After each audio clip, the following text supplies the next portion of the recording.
College football has had some influential rivalries over the year.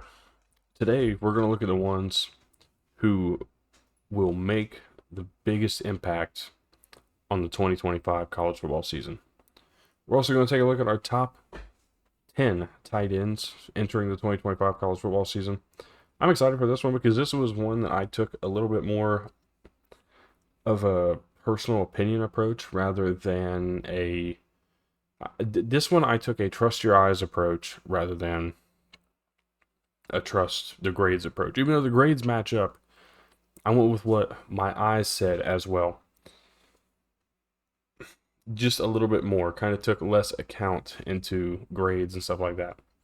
So I'm excited. I'm really looking forward to getting through both these topics today. Hopefully you guys will stick around. Welcome to Armchair Analysis this wonderful Wednesday afternoon.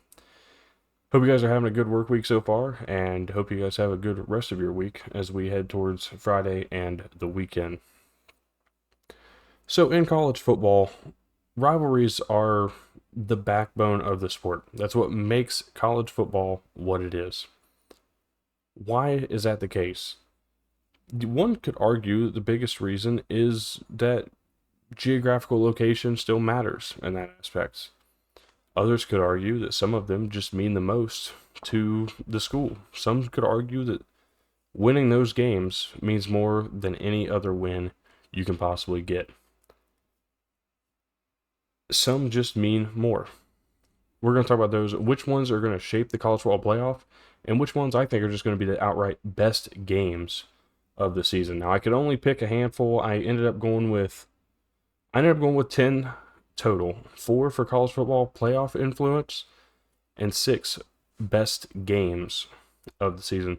So I'm hoping that you guys will enjoy this list a little bit more of something different, but a little bit interesting nonetheless. The 4 rivalry games I have meaning the most in the college football playoff landscape in 2025 go as follows. It starts with Georgia, Florida. Now, this is in no chronological order, by the way. I'm going to have them out of order. But Florida and Georgia this year, I think, is going to mean so much more to not only Florida, but the entirety of both schools, and again, college football playoff implications for the first time in a while. We really haven't had that feeling where either of these teams could. It's really just one or the other in a lot of aspects. And this year, it feels as though both of these teams have just as good of a shot as the other to maybe make that run to the college football playoff.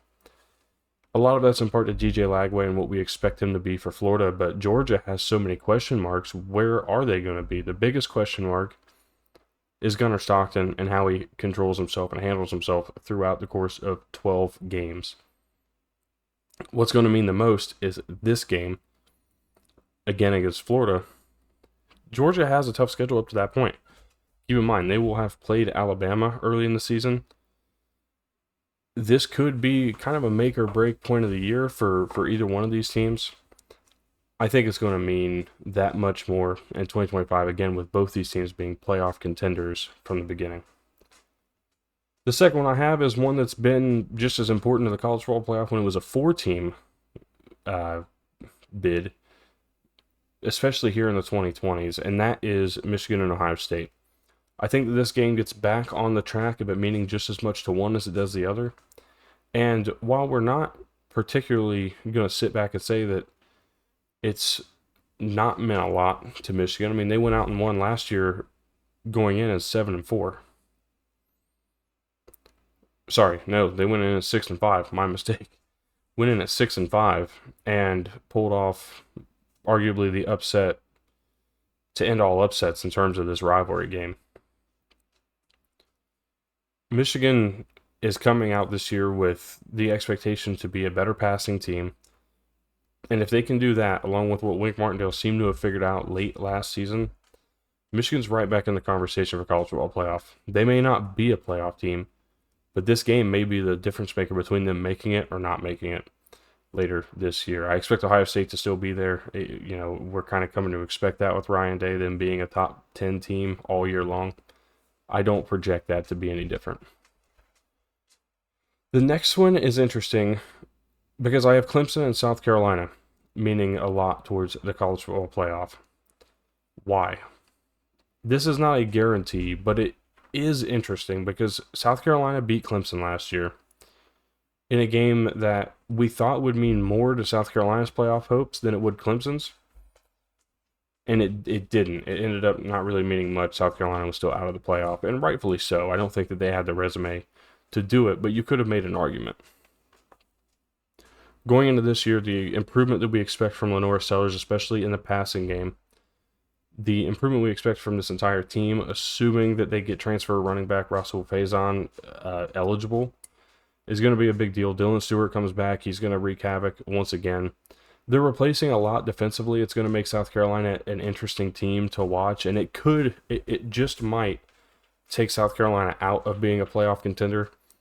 I choose to believe that they are going to be a playoff contender, especially with the offense firing on all cylinders. Nick Harbor started to get things figured out last year.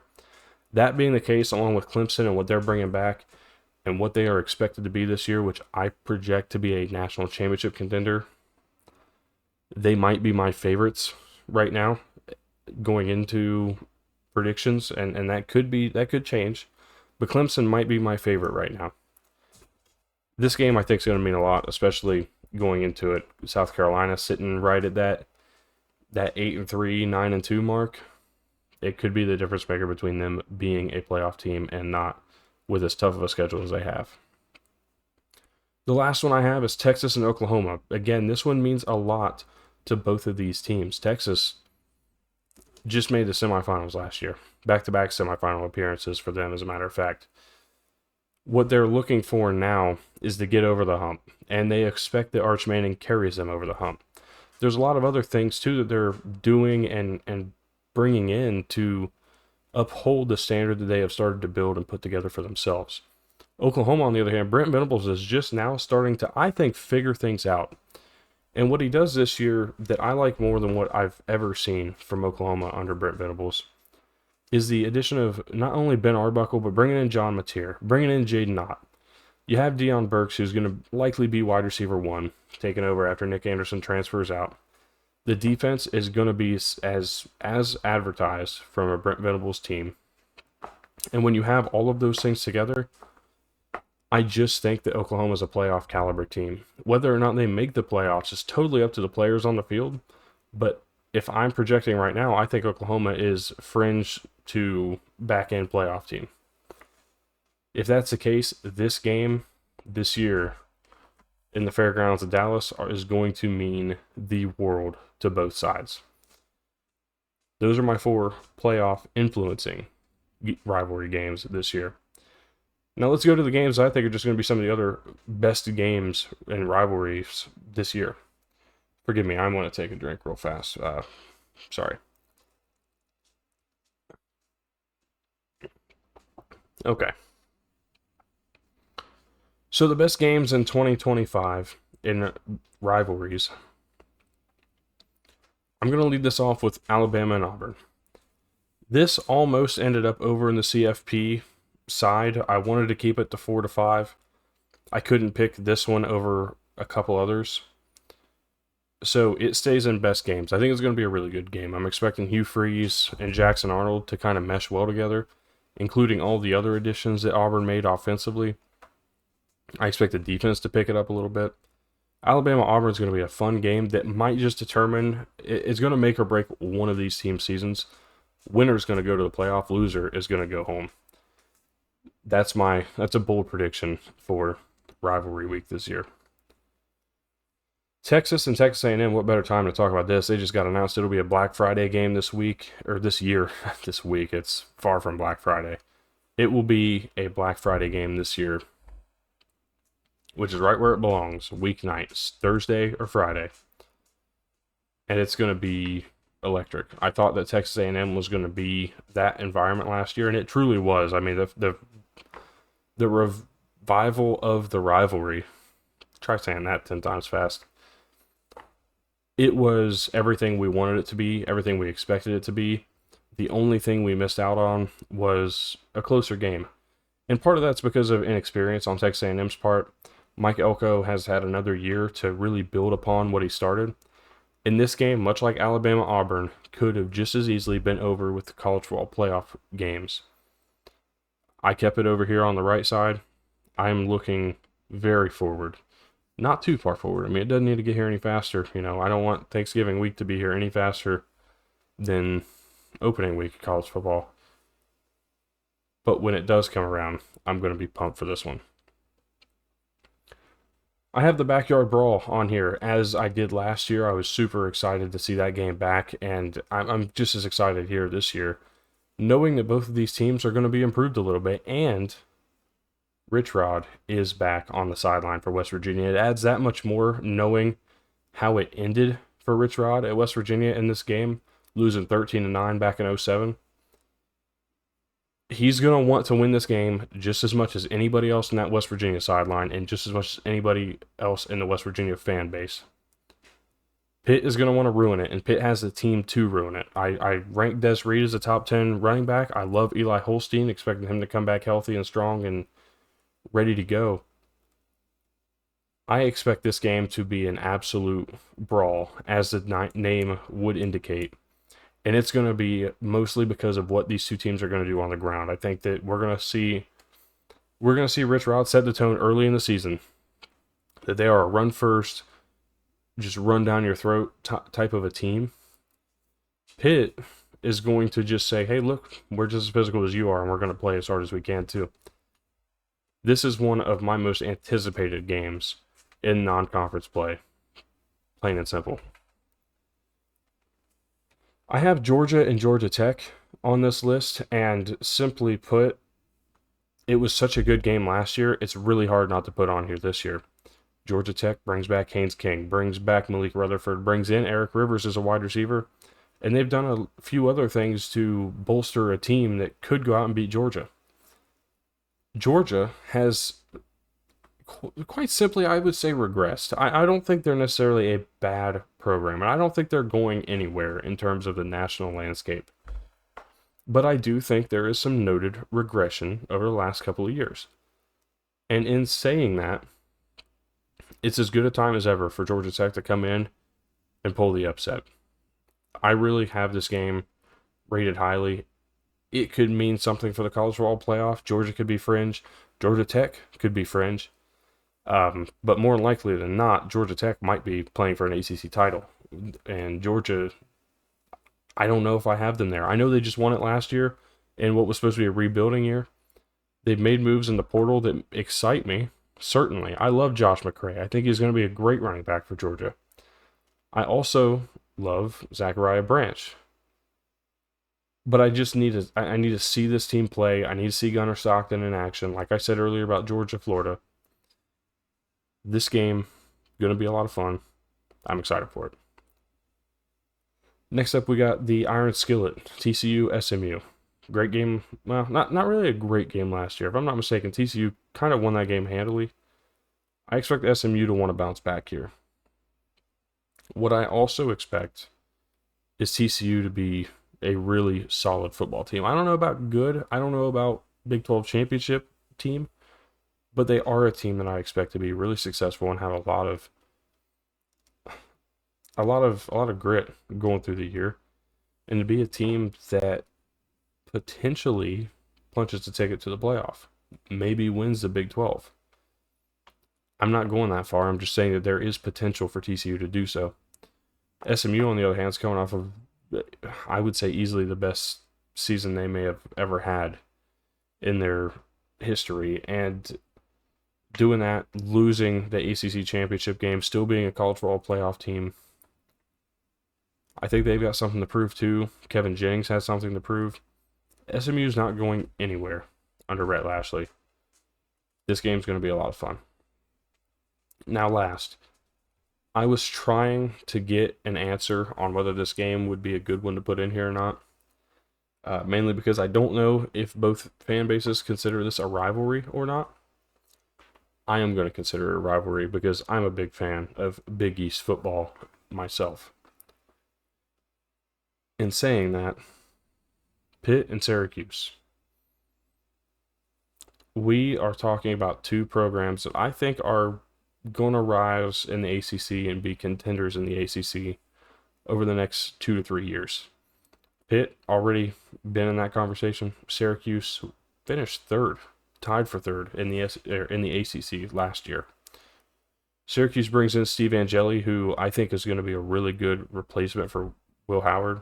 No, not Will Howard. Sorry, Kyle McCord, the other former Ohio State quarterback. Going to be replacing Kyle McCord in that offense. Angeli, of course, was the transfer from Notre Dame, who we expected to be competing with CJ Carr for that battle.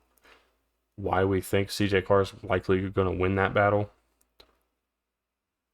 So you have that. You have all the things that Syracuse is as a whole right now. Then you have Pitt. I already talked about Pitt with the West Virginia game, but I'll say it again. Eli Holstein, Des Reed, that offense is going to be a lot of fun to watch. It's going to be year 2 under Cade Bell as well, which has been, I think, a pleasant surprise to many Pitt fans as to what that offense was going to be. This has a lot of potential to be just a flat-out fun football game. It was one of the ones that I thought just had to go here. So let me know what you guys think. Let me know if I missed any rivalry games that will happen this year. I didn't count Georgia, Bama. I don't really think that's considered a rivalry outside of the fact that they are 2 really good teams in the SEC. But again, let me know. Let me know what I missed. With that said, it's time for my top 10 tight ends in college football as we go into 2025. And this was a fun list for me to make because I went strictly off of gut feeling. A lot of times I use a bit more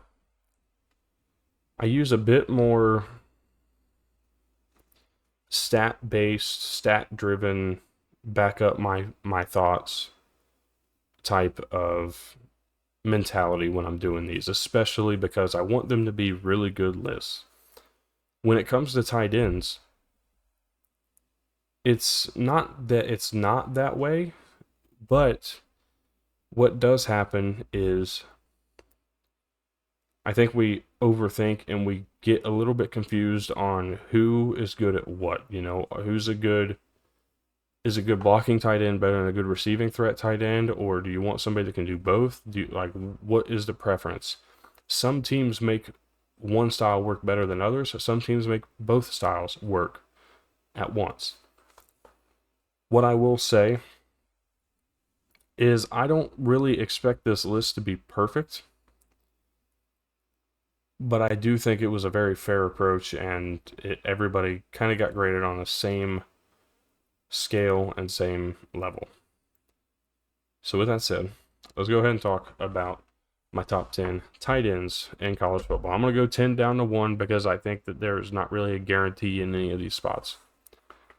At number 10, I got Luke Haas of Ole Miss. He was last year at Arkansas, was a pretty solid player, has been a solid player throughout his career. He's going to jump over to Ole Miss. I don't particularly think that he is a top. I don't think that he'll be necessarily the starter over there. I think Prescorn's going to kind of be that guy.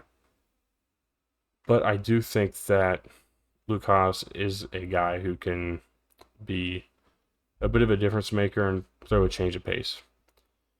At number 9, I got Julian Nixon of UL Monroe. This is a guy who did a lot of, we talked about Ahmad Hardy, and I made a mistake the other day on my running backs video. Ahmad Hardy came from ULM, not UMass. You can find that in the comments. I did go correct it. But Ahmad Hardy was a big deal. Julian Nixon, I could argue, was just as big of a deal in the passing game for UL Monroe and why they were so much improved last year. He's at number 9. At number 8, I got Blake Bozma of Western Michigan. This is another guy that I think is really good. I got a lot of group of 5 love in here because I thought that these guys, I personally thought that these guys were the best and outshined their class even as G5 players. At number 7, I had Terrence Carter of Texas Tech, formerly of Louisiana. Another really solid player who put together a very good year Going over to Texas Tech, he's looking to be a big part of Joey McGuire's program in 2025, who is also looking to maybe be a conference championship contender and a playoff contender. At number 6, I got John Michael Gillenborg of Wyoming, another guy that I really liked at the line of scrimmage. Solid blocking, solid receiving threat, just does a lot of good things. And while Wyoming was not good last year, he was a lone standout of an otherwise below average team. At number 5, I got Kenyon Sadiq of Oregon. At number 4, I got Jack Indries, a transfer to Texas out of Cal, was a big part in the Miami almost upset. He's going to jump over to Texas, kind of fill the role that Gunnar Helm left. Jack Indries is a guy that I think is going to be one of the most impactful transfers in 2025. I put him at 4 because I think the 3 above him are also really solid players. At number 3, I got Max Clare of Ohio State. I think that he proved a lot at Purdue, proved really a ton at Purdue. And he's going to jump to Ohio State and be the guy that he's kind of your prototypical Ryan Day offense tight end. You think guys like Cade Stover. Max Clare will be just as big a part of this offense as anybody in the receiving room this 2025 season. I have a lot of high expectations for him, for this offense altogether. At number 2, I went with Tanner Koziol of Wisconsin, formerly of Ball State, another really big-time player. Throughout the course of the year last year, I thought he was, again, important to a team that wasn't necessarily good last year. Tanner Koziol is going to be a guy that I think is going to step up, and one of the lone bright spots early in my early looks at Wisconsin. Don't know the direction of the program, but I do know that they will, again, have a really solid tight end. At number 1, I went Eli Stowers of Vanderbilt. He was a guy who really just... We can talk about the heart and the want from Diego Pavia. I think Eli Stowers is just as big of a deal here for Vandy, and the fact that they are both staying and getting another year to work together just adds to what this team has potential to be. I think Clark Lee is a really good head coach. I've said it multiple times. I don't think he's necessarily a top 10 coach, but I think he's a really good head coach. And when you pair together that and the retention that they were able to manage this offseason, I think Vanderbilt becomes a bowl team this year. And I think that's really what you got to expect from Vandy in the SEC. Eli Stowers brings a lot to it. Some guys that missed out, I had Joe Royer in the conversation. Cincinnati tight end will be returning this year. I had Marlon Klein. I just didn't, I don't think he's going to do enough. I don't think he's as good as Colston Loveland was, and truthfully, I think that's what it would take to be in this list. We could have also talked about Max Bredesen. I think he's one of the best blocking tight ends in college football. He's just not. He didn't make this list. There's probably guys that I missed. I'm going to be completely honest. I'm certain that there are guys that I have missed. Tight end seemed to be a position that had a lot of movement. And when I was looking through, it's certainly possible that I missed somebody. So what I ask you to do, if I did miss anybody, drop a name down in the comments that we should be looking out for who may jump into this list at the end of the season. I'll make sure to respond to as many of those as possible. You can follow me on social medias. All of those are located here on the bottom left of your screen. Armchair Analysis on Instagram, Armchair Analysis CFB on TikTok, and T. Isley LSN on X. Post pretty regularly on Instagram and X. Working on TikTok, trying to figure out how I want to go about that type of content. But I do appreciate everybody for tuning in. One last time, I'm going to give you guys a look at the top 10 tight ends in 2025. Again, Stowers, Koziol, Clare, Indries, and Sadiq, your top 5. Gillenborg, Carter, Bozema, Nixon, and Haas your last 5, rounding out your top 10. You can catch me again tomorrow. We will have top 10 offensive line units. That is team-based. And I think we've come together with a really solid list for top 10 offensive line units in 2025. I have a lot of excitement for that. The other thing that we will talk about tomorrow is teams that we saw in 2024, 2025 that made the college football playoff that I think have a really good shot at making it back. I'm going to have a lot of fun with that. I think that's going to be a really fun video. Hopefully you guys will enjoy it too. If you enjoyed this video, please leave a like, subscribe, comment down below. Again, let me know who I may have missed out on, who you agree with, who you don't. And I will be sure to interact down below. Thank you guys for tuning in. We'll see you tomorrow.